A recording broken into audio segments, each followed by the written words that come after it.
Assalamualaikum warahmatullahi wabarakatuh.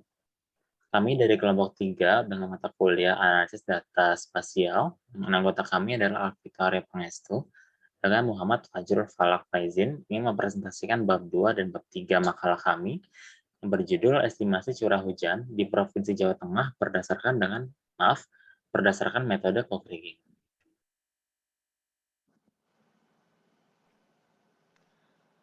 Yang pertama yaitu bab 2, tinjauan pustaka.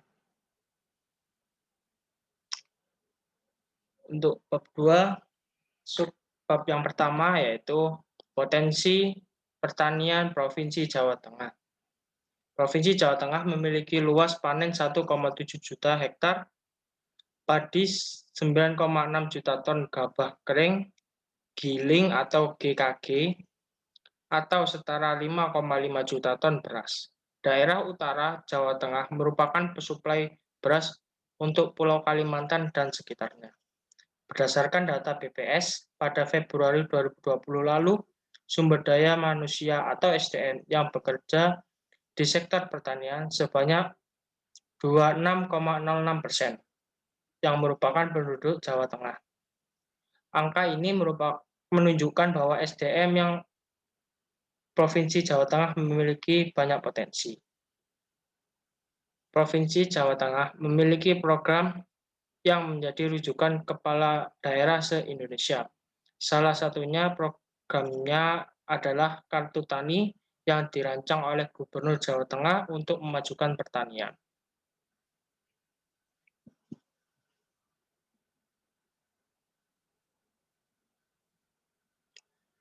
Subbab yang kedua yaitu produktivitas pertanian. Produktivitas pertanian adalah hasil persatuan atau satu lahan yang panen dari seluruh luas lahan yang dipanen.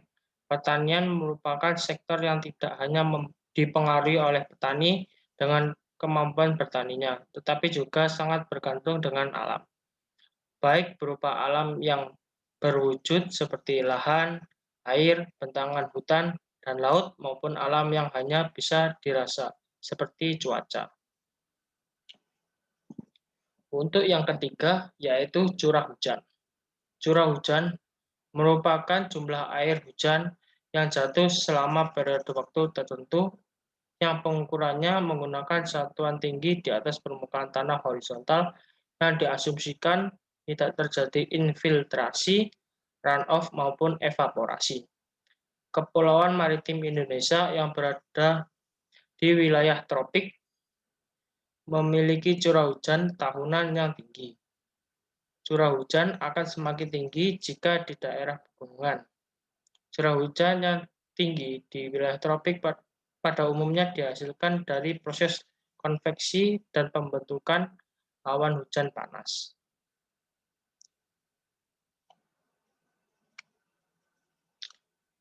Yang keempat yaitu kelembapan.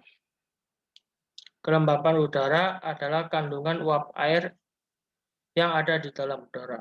Uap air yang ada dalam udara ini sebenarnya hanya sebagian kecil dari seluruh atmosfer, sekitar 2% dari jumlah massa. Akan tetapi, uap air tersebut merupakan salah satu komponen udara yang sangat penting, ditinjau dari segi cuaca dan iklim. Kelembapan menunjukkan kemungkinan terjadinya hujan, embun, atau kabut. Kelembapan berhubungan dengan angin dan curah hujan.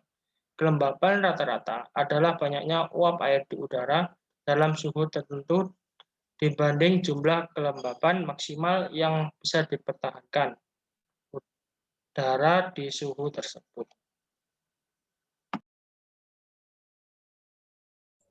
Selanjutnya adalah metode Cochrane. Metode Cochrane adalah interpolasi spasial yang menggunakan dua variabel yaitu primer dan sekundernya.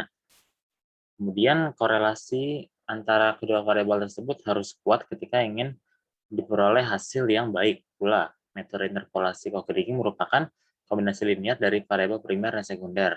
Dan interpolasi tersebut dipaparkan pada persamaan satu berikut.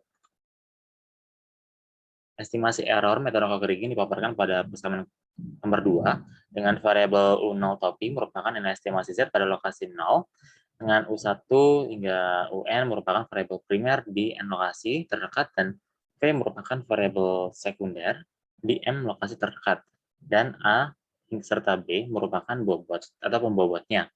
Kemudian persamaan 3 memaparkan matriks C. Nah, matriks C ini merupakan matriks variasi variabel primer dan sekunder yang terlokasi.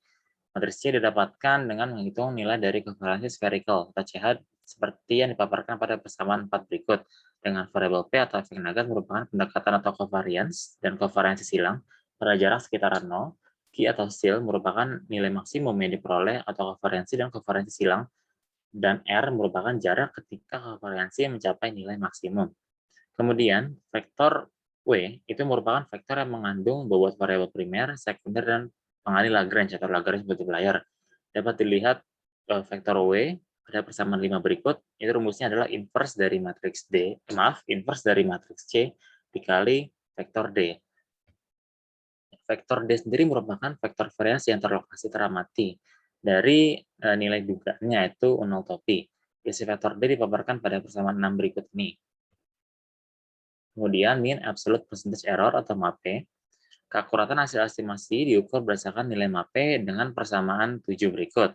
Variabel Y-nya merupakan nilai aktual, dan Y topi merupakan nilai estimasi ya, dan N-nya merupakan banyak titik lokasi yang akan kita estimasi. Yang kriteria penerimaan atau keakuratan estimasi dan MAPE dapat dilihat di tabel 1 berikut. Kemudian kita masuk ke bab 3, yaitu adalah metodologi penelitian atau metode penelitian. Ya, data dan variabel penelitian. Data penelitian merupakan data sekunder yang kami ambil dari website BPS Provinsi Jawa Tengah dan merupakan data jumlah curah hujan dan kelembapan rata-rata per stasiun BMKG di Provinsi Jawa Tengah pada tahun 2020. Variabel primer seperti yang disebut sebelumnya merupakan jumlah curah hujan, sedangkan sekundernya adalah kelembapan rata-rata. Kami menggunakan 9 titik lokasi karena dari 12 stasiun BMKG yang aktif, 3 diantaranya tidak mencatat data yang kami inginkan. Kemudian ke-9 stasiun tersebut atau ke-9 titik tersebut dapat dilihat di layar mulai dari stasiun meteorologi Cilacap hingga stasiun klimatologi Semarang. Ya, kemudian kita masuk ke langkah analisis data. Terdapat 4 langkah. Yang pertama mendeskripsikan karakteristik dari variabel kami, yaitu jumlah curah hujan dan kelembapan rata-rata. Kedua adalah membuat peta tematiknya.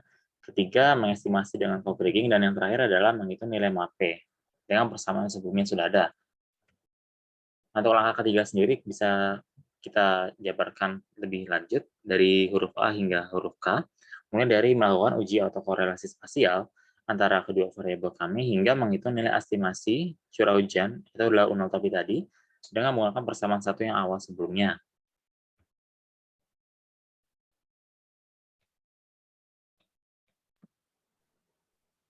Berikut ini adalah daftar pustaka.